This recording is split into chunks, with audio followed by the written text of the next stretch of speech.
that was his shot, a 15-footer. That's the shot of Ray Mendoza. Ferrer opts to pass to Cervantes. Now takes the three. Another offensive rebound for UP.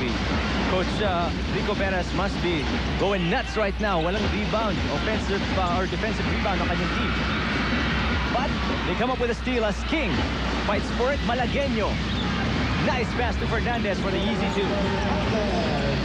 That's the best way to score points. If you can score off the half-court offense, try to force some turnovers and get some easy baskets. Fernandez with 8 points, team high para sa NU Bulldogs yan. On the other hand, Cervantes has 6 points, leading all UP scorers. And here he is from the corner, banks it. I like the way Josan Cervantes has developed that perimeter jump shot of him. Cervantes also was the highest scorer in their last game, scoring 15 points. Ferrer, Not short. 4:43 left. 11 points na po ang kalamangan ng UP. And somebody forgot Balihon. Wide open layup underneath. And gets that lead down to single digits again. Ferrer to Santos. 16 on their shot clock. To Cervantes. Inside is Santos. Cervantes fighting for it. Almost got it to the return shot, pero loose ball. Hawak pa rin ng UP pag tapos itong substitution.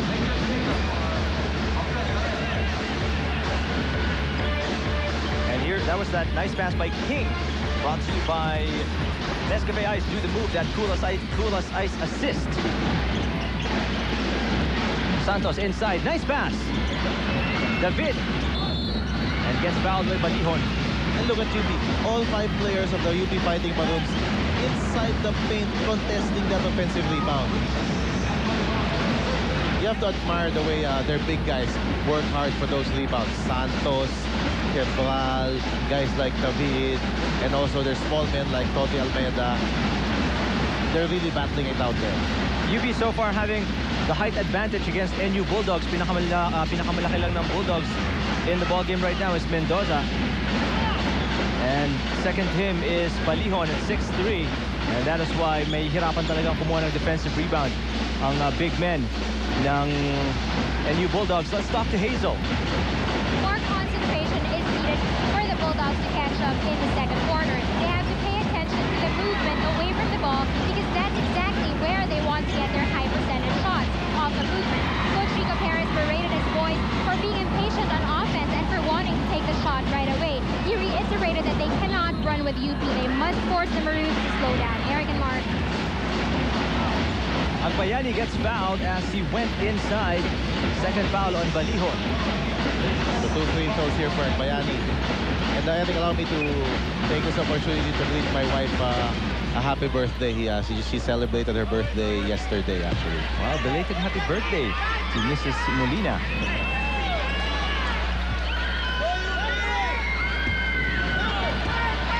.351 left sa ating first half, 27-19 ang ating score. UP ahead. Miss by Agbayani, still cold off the bench. Agbayani, another product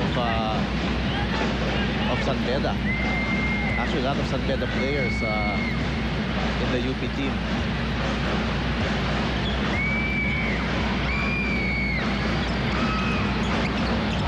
Second shot, wala pa rin para kay Agbayani. Lane violation. And the referees are trying to figure it out. Lane violation ng NU Bulldogs. So one more shot para kay Agbayani.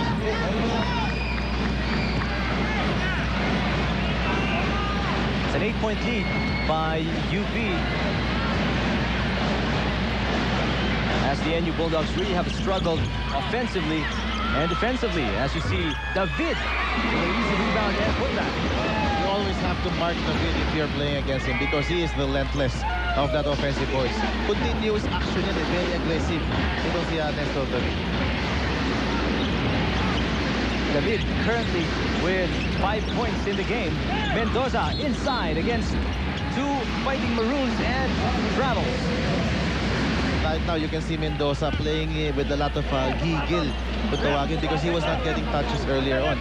Now, this time, he's getting touches, but when he gets the ball, he's not being very patient because in his mind, I don't get the ball often. So when I get the ball, I need to make a quick basket. So they should erase that. He should erase that mentality. He needs to be more patient when he gets the ball inside the paint. Because if he's double teamed, that means somebody will be open and he needs to give up that next. And the big problem for the Bulldogs is si Mendoza lang talagang gumagalaw. Pag hawak niya ng bola, everybody is on a standstill. Pinapanood na lang nila si Mendoza working. David. And a steal by Balihon.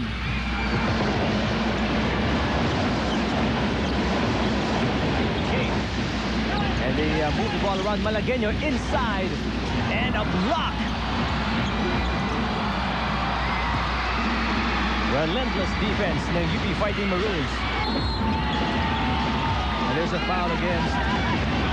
That's going to be on Balihon. Third personal para sa kanya. UP beginning to take control of this ball game because then you're having a lot of problems with their offense. Kasi It's a Mendoza. fast play. Look at this great block by Nestor David. Awesome performance by David on both ends of the court, offensively and defensively. Talagang matindi itong si David. We'll take a break and we'll be back to give you more UAAP action right here on Studio 23. Kabarkada mo. Coach Lita Vergara strongly stressed that his boys should concentrate on. They have set the tone in the first few minutes of this ball game, and it's in their hands to continue it. On the other hand, let's take a look at Nestor David, who's a philosophy major and the youngest in the brood of 5. He envisions himself as a professional basketball player or even a successful businessman in the near future. So for the girls, if you want to sweep him off his feet, you better cook him some yummy nilagang baka, which is his favorite. And he said that his most memorable ball game was in the last round last season when he made his first dunk in the UP versus Ateneo ball game. David with 5 points for the UP Fighting Maroons. Big contribution para sa kanya. Defensively naman, he's been there against Mendoza. And he gets another offensive rebound off a free throw. That's the second time he's done that in today's game. And an assist as well. As they come up with a 12-point lead right now. Right now, Eric, it's obvious UP wants to win this game more than NU. They're playing harder. They're fighting more. As we can see in the rebounds, they have 12 against 6 of the NU Bulldogs. Fernandez, they get lucky, and that shot was a lucky one as well. Turnovers naman. NU leading with 8-4. This is the only guy, Fernandez, who's keeping NU afloat in this game. 10 points already for Fernandez. It's an 11-point lead by the UP Fighting Maroons. 2:26 left sa ating first half of action dito sa Sunday Showdown right here at the Araneta Coliseum. And they're trying to figure out something on the play. Cervantes and Mendoza discussing things with our officials. And it seems like things have been sorted out. Of course, Cervantes and Ray Mendoza that are the team captains for the respective teams. Cabral checking in for Cervantes, or no, for David. David gets a much-deserved rest as you look at Coach Lito Vergara of the UP Fighting Maroons.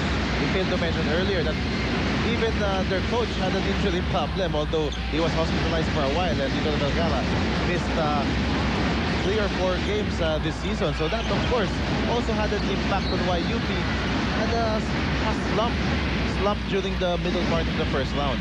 But as I mentioned, last couple of games against LaSalle, against FEU, we have seen a very different UP team. And today, we're also seeing that team who is playing a lot, playing hard, crashing the boards. Even though they don't have a legitimate center, they're all playing hard. And we expect this UP team, this kind of attitude and spirit to carry on in the second round. That's right. They're enjoying the lead right now, 32-21. And they will get more points courtesy of Bienvenida. First is good. These two teams winless po sa ating first round. 0-6 sa kanilang slate sa ating tally. both teams want to come up with a win before we end the first round, which ends today, actually.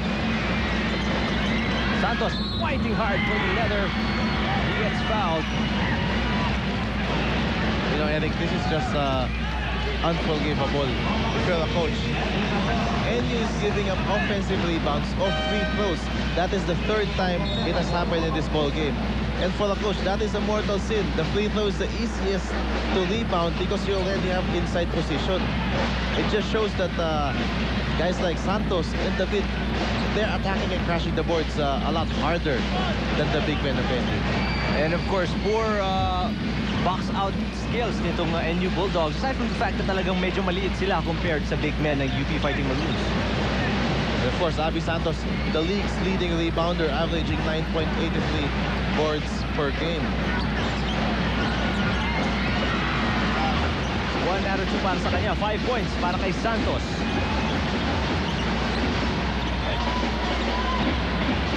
Here come the Bulldogs. Malcontento. Mendoza right down middle. One shot and that's it para sa NU Bulldogs. Ganyan katindi ang rebounding skills nito UP Fighting Maroons. But they turn the ball over. 3-on-1. And they make sure this time. 34-23. 150 left sa ating second quarter of action. Agbayani. Cervantes. And the Fighting Maroons have just been all over the offensive boards.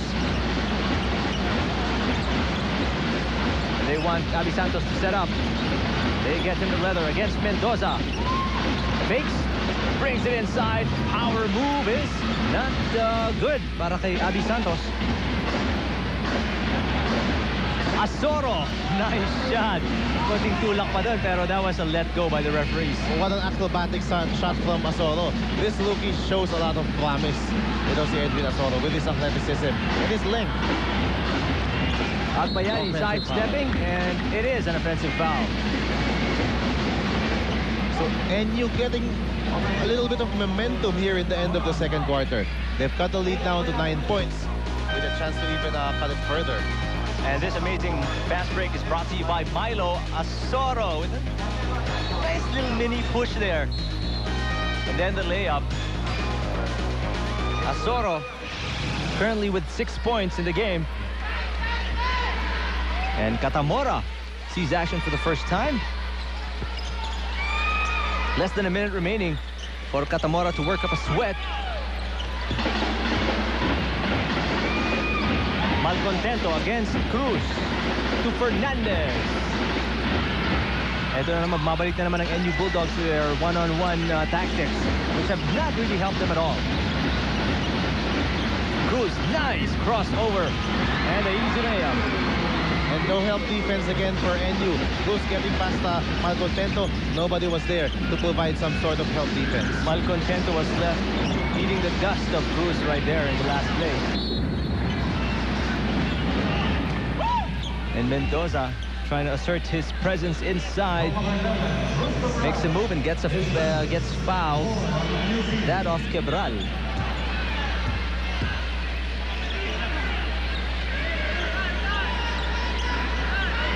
.7 seconds, so 0.7 seconds left.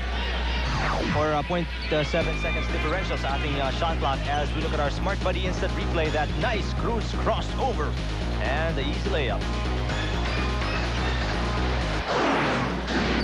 Mendoza passes out. Patay na po ang shot clock. I think they called the offensive foul on Asoro, setting an illegal screen. Third personal yan ni Asoro. 16 seconds left as we look at Coach Rico Perez. Will really have to give his guys a good pep talk come halftime for them to catch up this lead. The UP Fighting Maroons 11 points ang kalamangan ng UP. Ibanez, 7 seconds on the game clock. Cruz knocking it down. Santos against Mendoza.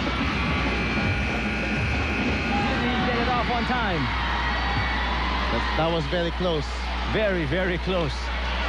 It was 0.3, running at 0.3. When I saw him, I couldn't say exactly. Referees say doesn't count. So it does not count. 11 points pa rin ang kalamangan ng UP over NU as we head into halftime. This is the 67th season of the UAAP. Solid on Studio 23. Kabarkada mo. Ito po ang ating score, 36-25. Lamang po ng 11 ang UP Fighting Maroons over the NU Bulldogs. Eric Tipan kasama si Mark Molina para sa game na to. Now, Mark, what does NU have to do coming into this third quarter for them to catch up? Right now, UP just completely dominating the offensive boards at this stage. NU needs to limit the number of offensive rebounds to the big men of UP, especially David and Abby Santos. Look at the stats, field goal percentage. NU is even ahead of UP. The problem is UP is taking far more attempts than NU because they have out-rebounded NU 29-18 and they have less turnovers 7-13. Second chance points in favor of UP also 8 against 2. For NU, of course, it's obvious. Limit your number of turnovers and get more rebounds. If they get the same amount of attempts as UP with the way they're shooting, they will be in a better position than UP to win this ball game. The shaded lane, big problem para kay Coach Rico Perez because his big men cannot seem to be able to box out and out-rebound the UP Fighting Maroons. That's right. And Ray Mendoza, 18 minutes in the first half, 0 points. So that's something we have to look into. Mendoza sat only 2 minutes but did not score a single basket in the first half. That's right. It's been Fernandez mostly scoring para sa NU Bulldogs. And talking about Fernandez, here's Jonathan Fernandez with 2 of his 10 points in the first half. So this is the guy who's keeping them afloat in this ball game. 10 points in the first half for the rookie. On the other side, UP, it's been the perimeter shooting of Josan Cervantes. They played zone, so Cervantes hit a couple of perimeter shots to start this ball game. 8 points for Josan Cervantes, Nestor David with 5, Abby Santos with 5.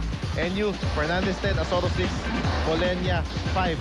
Where is Ray Mendoza? Where is Alex Miclat for NU? That's right. Now, itong trick dito, how can they get Mendoza into the ball game, into the groove of things? Because as we know, nung naka 28 points siya against APU, it went into overtime. At least they have a big chance of winning the ball game. They have to be more patient. Move the ball around, pass it to Mendoza, and then if he doesn't have a shot, Mendoza needs to kick the ball out and then repost. Give it again to Mendoza. They have to be more patient. Find Mendoza, give him opportunities to score down low. Mendoza is still scoreless up until this time. On the other hand, ang sa ating matchup, lamang na po si Abby Santos. He has 5 points in the game. Cruz, 9 seconds shot clock ng UP Fighting Maroons. Almeda inside. Count that. Same old story. UP finding the seams in that defense of NU. There's always a malit na butas dito sa depensa ng NU. And UP always seeming to find those holes. Here, Toti Almeda, it's a wild shot, but he made it. It was a foul. That was our Smart Buddy instant replay. And yung butas nga na yun, Mark, very, very slim. And the UP Fighting Maroons always very active and being able to find it. Malcontento called for his third personal foul in that play. UP continues with this pressure defense. 13 turnovers for NU in the first half. They want to apply a lot more pressure and force NU to more turnovers. Lamang na sila, but still the intensity and the desire makikita mo sa hearts ng UP Fighting Maroons. Here's the steal by Marvin Cruz. You cannot let up. There is no such thing as a safe lead in the UAAP. We've seen that time and time again. Big three-pointer for Abby Santos. Toti Almeda, I'm sorry. That's right, and they kick-start the third quarter with a 5-point spurt.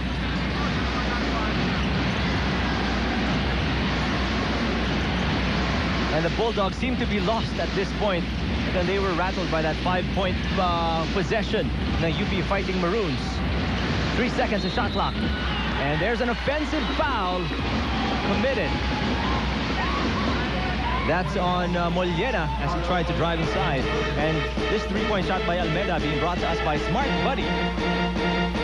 But look how far the defense was on that shot by Almeda. He was probably steps away. So Almeda, uncontested jumper. 5-point play also by just one man. Si Almeda rin yung nakascore ng 2 points na yun. And also the 3-point shot. Santos against Mendoza. This is our matchup. Santos. Very nice move. Great move by Santos. He bumped into Mendoza a couple of times and then took that pivot move, creating some separation from Santos to hit that short jumper. And what is sweet is yung release niya, the sweet, soft touch from the corner. And here come the Fighting Maroons again. David! Easy layup. 9-0 run for UP to start this second half. It's now a 21-point lead for the Fighting Maroons. It was just 11 when we started off.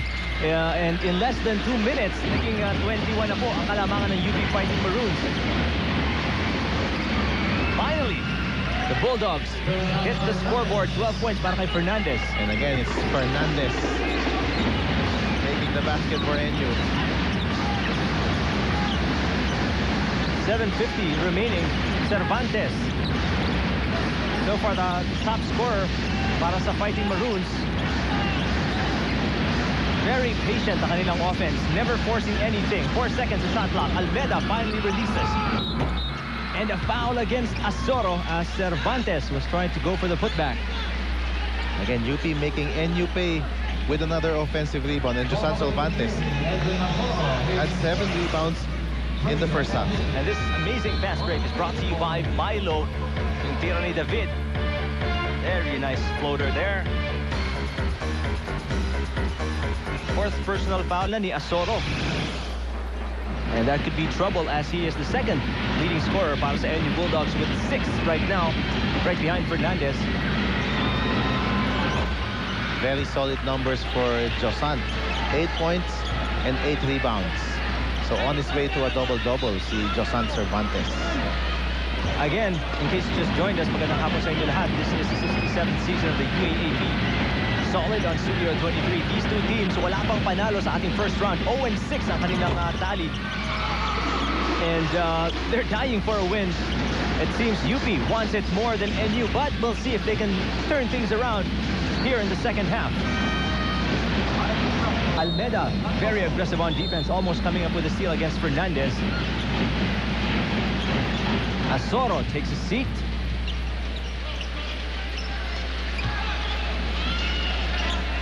And Ray Mendoza still completely out of this ball game.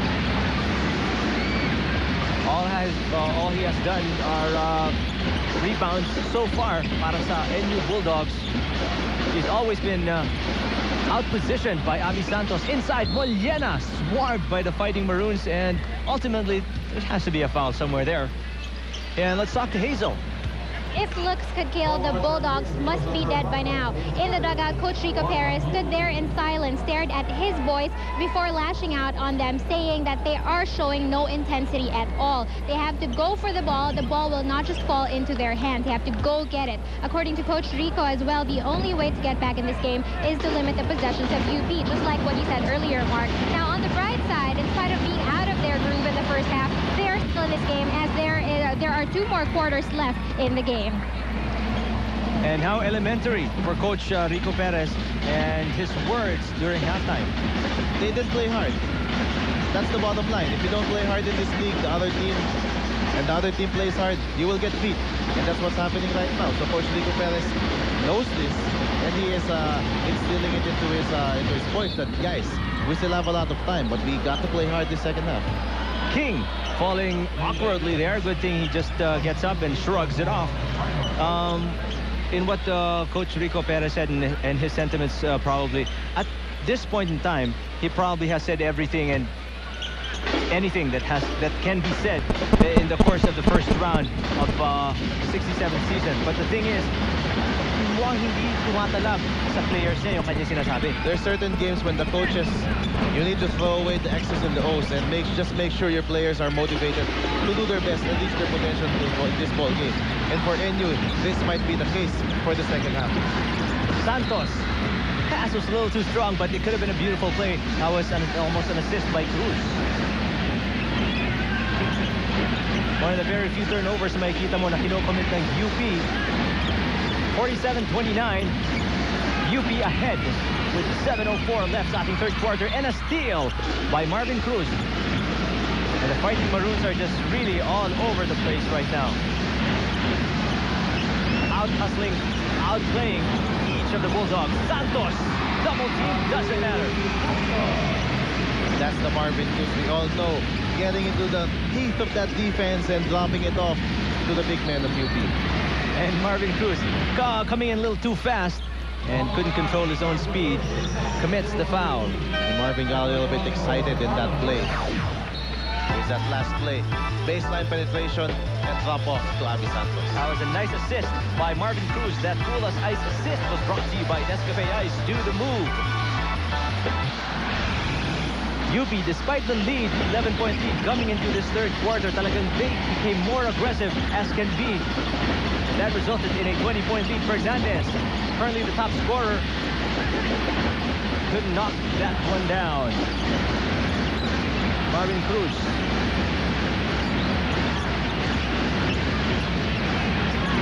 Almeida. What an easy layup for Santos. That is the epitome of the defense and the offense on the other hand of UP. Correct. Almeida got a good shot. He was wide open. He missed it. But again, Abby Santos to the rescue.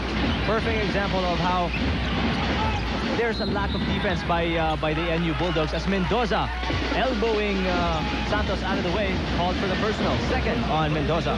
That is just simply a frustration foul on the part of Mendoza. They're losing this ball game big time, and he is getting outplayed by Abby Santos. And you just saw that putback by Santos. Mark by the instant replay of ours. Magbabalik po tayo after this quick break. Look at the UP junior basketball team. And this is our most spirited cheer from the Barcadas in Mentos, the first makers. Barcada hit it. And they're from, like I mentioned, UP, the junior basketball team. One of the top contenders for the juniors basketball crown this year in the UAAP. That's Dean Hilda Uy of the University of the Philippines.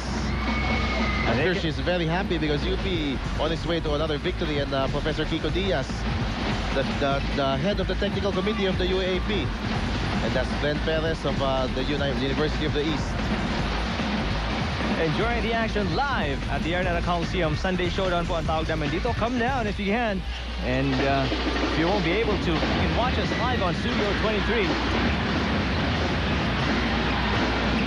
David Cervantes, Cruz now. A lot of ball movement para sa UP Fighting Maroons, and that is the reason why they have this huge advantage. Cruz knocks it down. And that is the shot that he needs to develop. If Marvin develops a consistent 18 to 20 footer, then he will be a force offensively for UP. A steal by Abby Santos. Cruz, nice assist. Field goals this quarter. UP having more attempts and better percentages. 7 out of 9. NU 1 out of 3 on the other hand. Imagine NU only 3 attempts in 5 minutes. You cannot win ball games doing that. 9 seconds of shot clock ng NU. So they're 2 out of 4. Just coming into the halfway mark of the third quarter. Turnover points. UP really capitalizing on it. NU on the other hand has none. Cruz, not that time. Fernandez bringing it down. King on the wings. And there's a foul. A push by Cervantes. Or make that David. Called for the push. That's the second personal foul. Or make that third personal foul. That foul by David now will send Ronald King to the free throw line. And good move here by Coach Tito Vergara, changing men. Yes, he's got that big lead, so he needs to give guys like David and Cervantes some time to rest. 4:35 ang ating oras, and the problems for NU Bulldogs have just been continuous. Wala pa ring solution. Problema sa depensa at opensa ng NU Bulldogs. Miklan